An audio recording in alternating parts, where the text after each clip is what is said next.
Hello दोस्तों, मैं आदित्य आप सभी को स्वागत करता हूं आपका अपना चैनल दक्षिणा क्लासेस पे। और आज हम इस वीडियो में पढ़ने वाले हैं shear force and bending moment diagram का इम्पॉर्टेंट फार्मूला। तो चलिए सबसे पहले हम बेसिक बात को समझते हैं। शियर फोर्स होता क्या है? तो शियर फोर्स होता है, जैसे मान लेते हैं कोई बीम है और यह बीम का सिंपली सपोर्टेड बीम मान लिए हैं, और सिंपली सपोर्टेड बीम का आइदर साइड जो भी फोर्स आ रहा है वह सारा फोर्स का यदि हम सम को कैलकुलेट करेंगे, अलजेब्रिक सम को निकालेंगे, तो वह मुझे क्या मिल जाएगा? Shear force. यानी शियर फोर्स क्या हो गया? अलजेब्रिक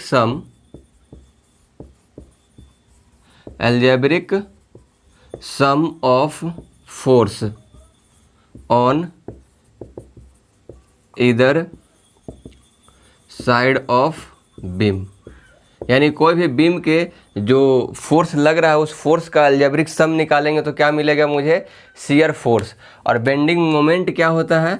तो बेंडिंग मोमेंट होता है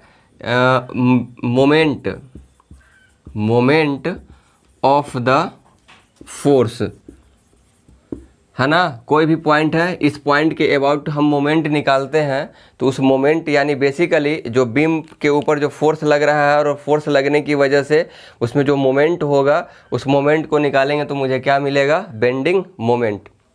जैसे देखिए, हम चूँकि इसमें सिर्फ फार्मूला के बारे में बात करने वाले हैं तो थोड़ा सा इसका बेसिक बात ये है कि जैसे शियर फोर्स और बेंडिंग मोमेंट डायग्राम के बीच का जो रिलेशन क्या है, तो रिलेशन है कि शियर फोर्स डायग्राम जो है बेंडिंग मोमेंट डायग्राम से 1 डिग्री हमेशा क्या रहता है? कम रहता है। या bending moment diagram shear force diagram से हमेशा 1 डिग्री क्या रहेगा?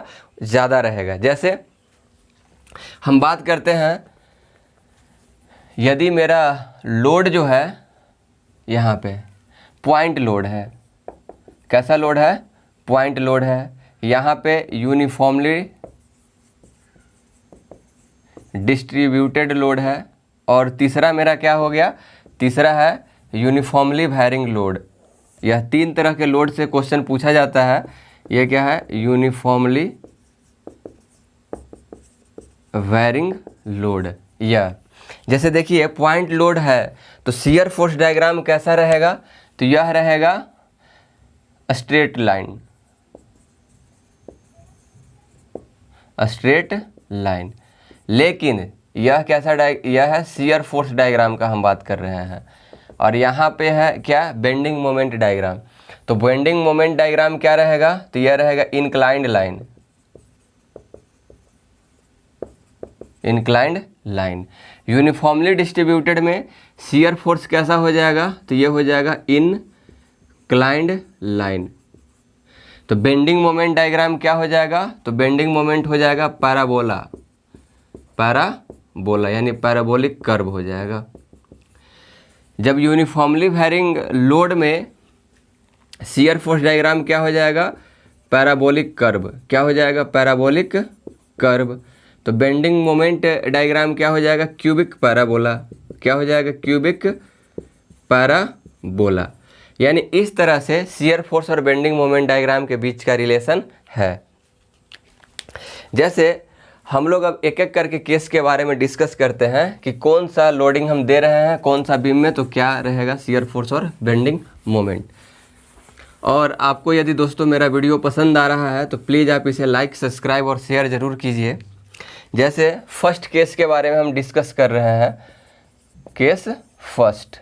जैसे कौन सा लोड हम दे रहे हैं और कौन सा बीम पे, तो यह मेरा बीम है, कैंटिलीवर बीम है। और कैंटिलीवर बीम पे हम यहाँ पे दे रहे हैं पॉइंट लोड W। तो पॉइंट लोड W देने की वजह से इसका शियर फोर्स कैसा रहेगा? तो शियर फोर्स डायग्राम रहेगा ये निगेटिव में। हम लोग जानते हैं कि निगेटिव शियर, निगेटिव को कहते हैं सैगिंग, सॉरी पॉजिटिव को कहते हैं सैगिंग और निगेटिव को कहते हैं हॉगिंग। ये यदि ये बेंडिंग मोमेंट डायग्राम ऐसा रहेगा तो यह है हॉगिंग, और बेंडिंग मोमेंट डायग्राम ऐसा रहेगा तो यह है सैगिंग। यह पॉजिटिव में है और यह निगेटिव में है। ये हो गया मेरा किसका, कैंटिलीवर बीम में हम पॉइंट लोड दे रहे हैं। कौन सा डायग्राम है, तो यह है शियर फोर्स डायग्राम। अब हम यहीं पे बात कर रहे हैं किसका, बेंडिंग मोमेंट डायग्राम का। तो हम जानते हैं यह बात कि यदि शियर फोर्स डायग्राम मेरा क्या है, हॉरिजॉन्टल स्ट्रेट लाइन है, तो बेंडिंग मोमेंट डायग्राम क्या होगा, तो बेंडिंग मोमेंट डायग्राम जाएगा मेरा straight line, inclined straight line, ये इस प्रकार से। तो जब इस प्रकार से जा रहा है और किधर जा रहा है, तो निगेटिव के तरफ, ये इसको आप बेंडिंग मोमेंट डायग्राम बनाते समय हैचिंग कर दीजिएगा। ये हो गया किसका, कैंटिलीवर बीम का कौन सा लोड दे रहे हैं, पॉइंट लोड। अब हम इसी पे दे रहे हैं फिर यूनिफॉर्मली डिस्ट्रीब्यूटेड लोड। केस दूसरा,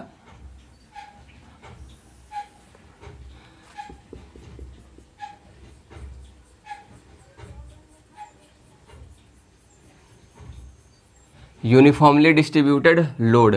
तो इस यूनिफॉर्मली डिस्ट्रीब्यूटेड लोड की वजह से हम थोड़ी देर पहले अभी पढ़ चुके हैं कि यदि मेरा लोड यूनिफॉर्मली डिस्ट्रीब्यूटेड लोड रहेगा तो बेंडिंग मोमेंट और शियर फोर्स डायग्राम क्या रहेगा, शियर फोर्स डायग्राम रहेगा इंक्लाइंड स्ट्रेट लाइन, और बेंडिंग मोमेंट डायग्राम क्या रहेगा, तो वह रहेगा पैराबोलिक लाइन। तो अब हम इसको क्या करते हैं, इसी तरह से ड्रॉ करते हैं। यहाँ पर यह निगेटिव की ओर है। यह किसका डायग्राम है, तो यह डायग्राम है शियर फोर्स का।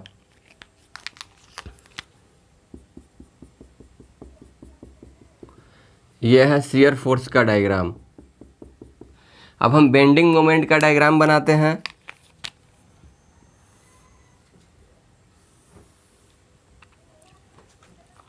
तो जब यह इंक्लाइंड स्ट्रेट लाइन है तो बेंडिंग मोमेंट डायग्राम क्या होगा, तो बेंडिंग मोमेंट जाएगा मेरा पैराबोलिक लाइन, और यह लाइन कर्व है। यह कौन सा लाइन है, तो यह निगेटिव की ओर बन रहा है। हम जानते हैं निगेटिव में होता है तो क्या होता है, हॉगिंग।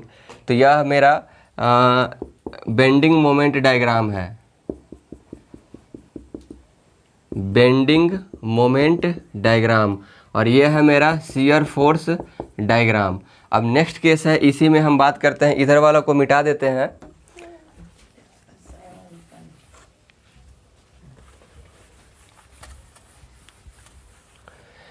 केस मेरा थर्ड है क्या, जब हम यूनिफॉर्मली वेरिंग लोड देते हैं तो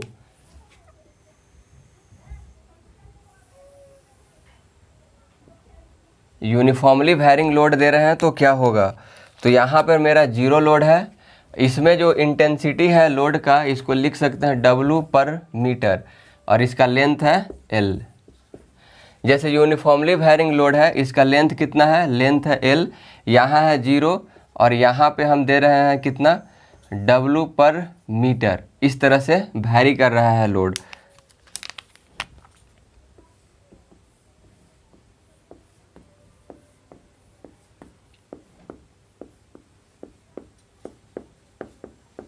इस तरह से लोड वैरी कर रहा है। तो इसमें शियर फोर्स डायग्राम और बेंडिंग मोमेंट डायग्राम क्या होगा, तो यहाँ पे ये है शियर फोर्स डायग्राम क्या होगा, तो ये होगा पैराबोला।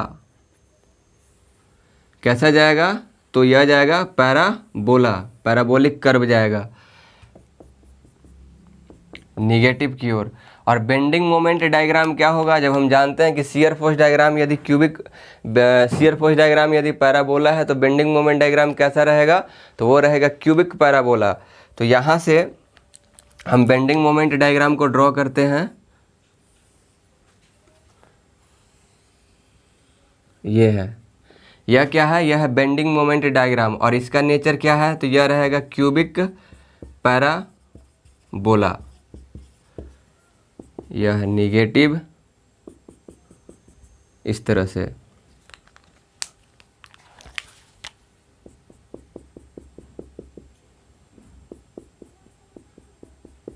ये है। अब यहाँ पर एक चीज़ को ऑब्जर्व करते हैं। जैसे देखिए, यह मेरा फर्स्ट केस का बेंडिंग मोमेंट था, इंक्लाइंड स्ट्रेट लाइन, कब, जब हम इसमें पॉइंट लोड दे रहे हैं।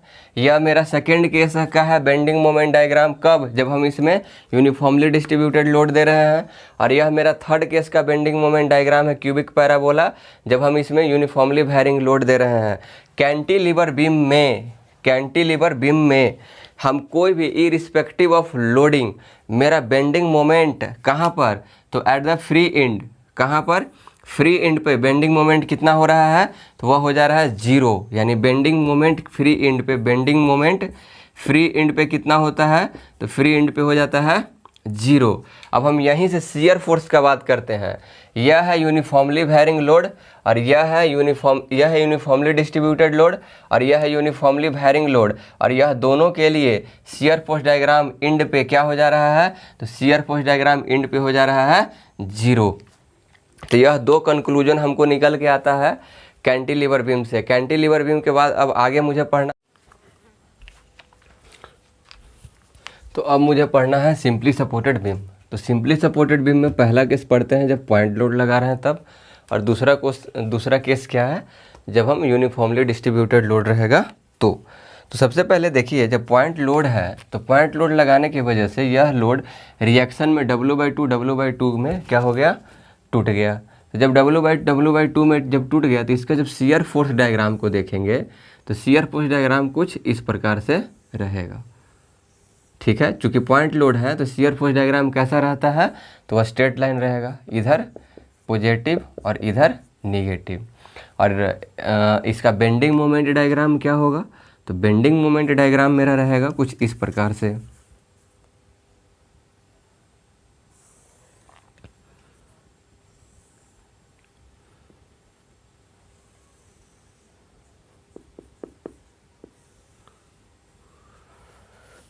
यह है बेंडिंग मोमेंट डायग्राम का कर्व। बेंडिंग मोमेंट डायग्राम क्या बन रहा है, तो यह एक आइसोसेल्स ट्रायंगल बन रहा है, आइसोसेल्स ट्रायंगल बन रहा है।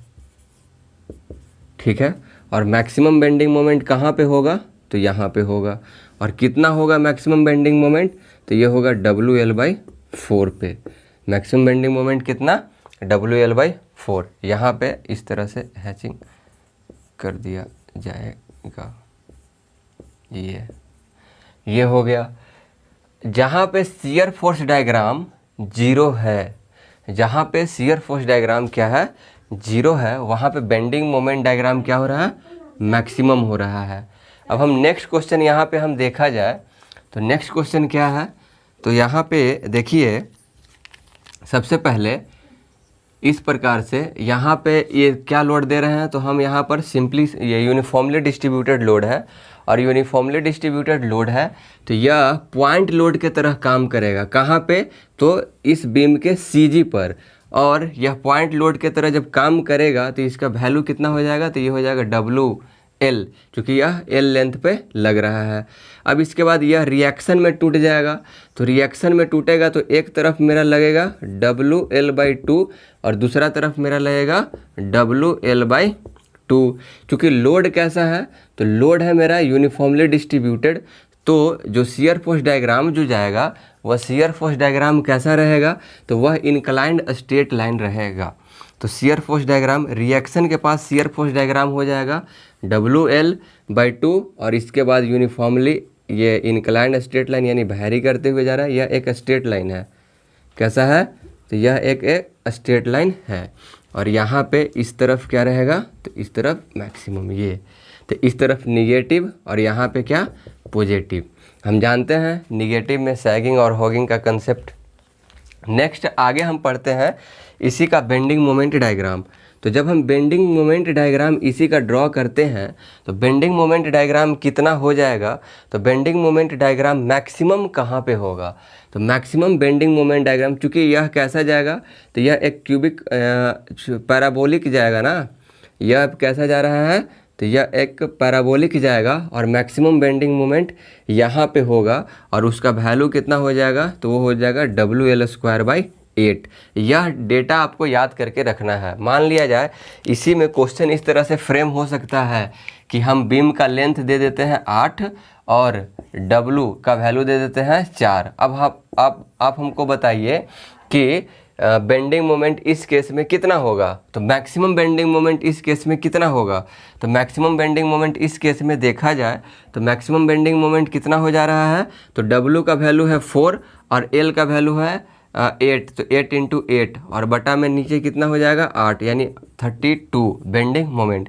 अच्छा, यही डेटा जब इसमें दिया जाएगा तो बेंडिंग मोमेंट कितना होगा, तो चूंकि मैक्सिमम बेंडिंग मोमेंट का वैल्यू है WL/4, तो मैक्सिमम बेंडिंग मोमेंट यानी 8 और 4 बटा में 4, और यहाँ पे यह क्या हो जा रहा है 8 किलो न्यूटन मीटर। एक बात को यहाँ पे देखिए, अब यहीं से एक क्वेश्चन जब बन सकता है कि दोनों के बेंडिंग मोमेंट के बीच का रेशियो कितना है, तो बोला जाएगा जैसे भी बोला, यदि यूनिफॉर्मली बटा में ये बोलेगा तो ये हो जाएगा 32/8 और डिवाइड कर देंगे तो हो जाएगा 4 न्यूटन, या मतलब 4:1 में। तो यहाँ से एक क्वेश्चन बन सकता है। यहाँ पे देखिए, यहाँ भी शियर फोर्स डायग्राम 0, यहाँ भी शियर फोर्स डायग्राम 0, तो बेंडिंग मोमेंट कितना हो जा रहा है मैक्सिमम, और यहाँ भी बेंडिंग मोमेंट मैक्सिमम।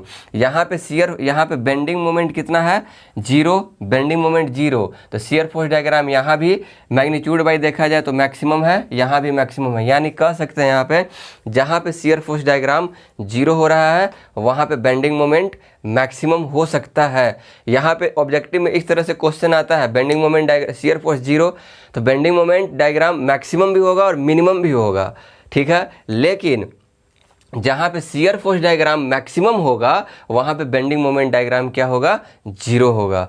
यहाँ से बात को पढ़ लिए क्या, शियर फोर्स डायग्राम मैक्सिमम, तो बेंडिंग मोमेंट मस्ट है कि कितना होगा 0, ठीक है। उसके बाद बेंडिंग मोमेंट शियर फोर्स 0, तो बेंडिंग मोमेंट कुड भी मैक्सिमम और मिनिमम। अब नेक्स्ट क्वेश्चन पे हम आगे चलते हैं, मूव करते हैं। नेक्स्ट क्वेश्चन मेरा क्या रहा, तो अब हम इसी में दे रहे हैं सिंपली सपोर्टेड बीम में भी है, हम एक लोड लगा रहे हैं, यूनिफॉर्मली वैरिंग लोड है जो दोनों साइड से वैरी कर रहा है और एक साइड से वैरी कर रहा है। तो जैसे देखा जाए इसी लोड को हम कुछ इस प्रकार से लगा देते हैं,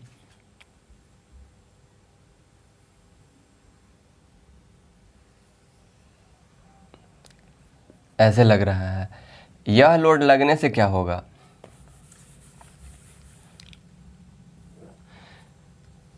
अब इसको मिटा देते हैं भाई, यहाँ पे 0, यहाँ पे 0, यहाँ पे W, तो यह इसका रिएक्शन क्या हो जाएगा यहाँ पे, तो यह हो जाएगा WL/4 और इस एंड पे कितना हो जाएगा WL/4।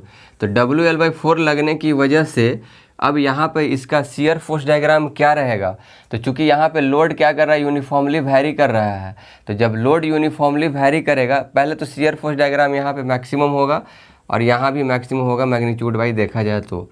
क्योंकि लोड क्या कर रहा है यूनिफॉर्मली वैरी कर रहा है, तो शियर फोर्स डायग्राम कैसा रहेगा, तो पैराबोलिक रहेगा। तो जब पैराबोलिक रहेगा तो पैराबोलिक बना दीजिए यहाँ पे, ये इधर है निगेटिव और इधर है पॉजिटिव। जब ये हो गया तो इसके बाद मेरा बेंडिंग मोमेंट डायग्राम क्या रहेगा, तो बेंडिंग मोमेंट डायग्राम रहेगा क्यूबिक पैराबोला। कैसा रहेगा, क्यूबिक पैराबोला। तो शियर फोर्स डायग्राम यहाँ पे मैक्सिमम है, तो बेंडिंग मोमेंट यहाँ पे मिनिमम हो जाएगा और बेंडिंग मोमेंट यहाँ पे मिनिमम हो जाएगा। अब ये हो गया क्यूबिक पैराबोला। तो क्यूबिक पैराबोला इस प्रकार से बनेगा, यहाँ पे इस प्रकार से क्यूबिक पैराबोला बन रहा है। तो जब क्यूबिक पैराबोला बन रहा है तो मैक्सिमम बेंडिंग मोमेंट कहाँ पे होगा भाई, तो जहाँ पर शियर फोर्स 0 हो रहा है, तो जहाँ पर शियर फोर्स 0 हो रहा है वहाँ पे मैक्सिमम बेंडिंग मोमेंट होगा। और कितना होगा, तो ये होगा WL/12, WL/12। फिर से उसमें कितना था, तो WL/4, इसमें कितना, उसके बाद यूनिफॉर्मली डिस्ट्रीब्यूटेड लोड में कितना था WL/8, और इसमें कितना है, तो यहाँ पे है WL/, क्या दे रहे हैं हम 12। अब यहाँ पर यदि ई स्पेसिफिक वेट, इसी को हम लोग ऐसे भी लिख सकते हैं, जब हम WL/12, यहाँ पर यह टोटल वेट है और यहाँ पर यह स्पेसिफिक वेट है, दोनों आप समझ रहे हैं। यह क्या है, तो इस प्रकार से हम लोग देखें। अगला मेरा है, इसी में यूनिफॉर्मली वैरिंग लोड है, 0 है इस एंड पे और यहाँ पे कितना है, तो W टोटल। ये तो यहाँ पे शियर फोर्स डायग्राम क्या होगा, तो शियर फोर्स डायग्राम यहाँ पे रिएक्शन को देखा जाए तो इस एंड पे रिएक्शन जो मेरा होगा वो होगा WL/6 और इस एंड पे रिएक्शन मेरा होगा WL/3। जिधर लोड मेरा 0 रहता है उधर लोड कम है तो रिएक्शन भी कम, तो रिएक्शन हो गया WL/6 और इधर रिएक्शन कितना हो गया, तो इधर रिएक्शन हो गया WL/3। अब यहाँ पे इसका शियर फोर्स डायग्राम को देखा जाए तो शियर फोर्स डायग्राम कुछ इस प्रकार से, चूंकि यूनिफॉर्मली वैरी कर रहा है तो यूनिफॉर्मली वैरी करने की वजह से क्या बनेगा शियर फोर्स डायग्राम, तो पैराबोलिक कर्व बनेगा। तो जब पैराबोलिक कर्व बनेगा तो पैराबोलिक कर्व बनेगा तो यह हो गया ये ऐसे, ठीक है। और यहाँ पे शियर फोर्स 0 और बेंडिंग मोमेंट डायग्राम कैसा बनेगा, तो बेंडिंग मोमेंट डायग्राम बनेगा क्यूबिक पैराबोला। कैसा बनेगा, क्यूबिक पैराबोला। तो यह बनेगा क्यूबिक पैराबोला और यहाँ पे रहेगा, चूंकि जहाँ पे शियर फोर्स डायग्राम 0 तो बेंडिंग मोमेंट डायग्राम क्या हो रहा है, मैक्सिमम। देखिए एक बात को यहाँ पे सीखिए, इसमें बेंडिंग मोमेंट और शियर फोर्स मिडिल में हो रहा है, लेकिन यहाँ पे मिडिल में नहीं रहेगा, यहाँ पे मिडिल में नहीं रहेगा और यहाँ पे ये हो गया मैक्सिमम बेंडिंग मोमेंट। ये आई होप यह मेरा वीडियो आपको पसंद आया होगा। यदि पसंद आया तो प्लीज़ लाइक, सब्सक्राइब और शेयर ज़रूर करें। Thank you.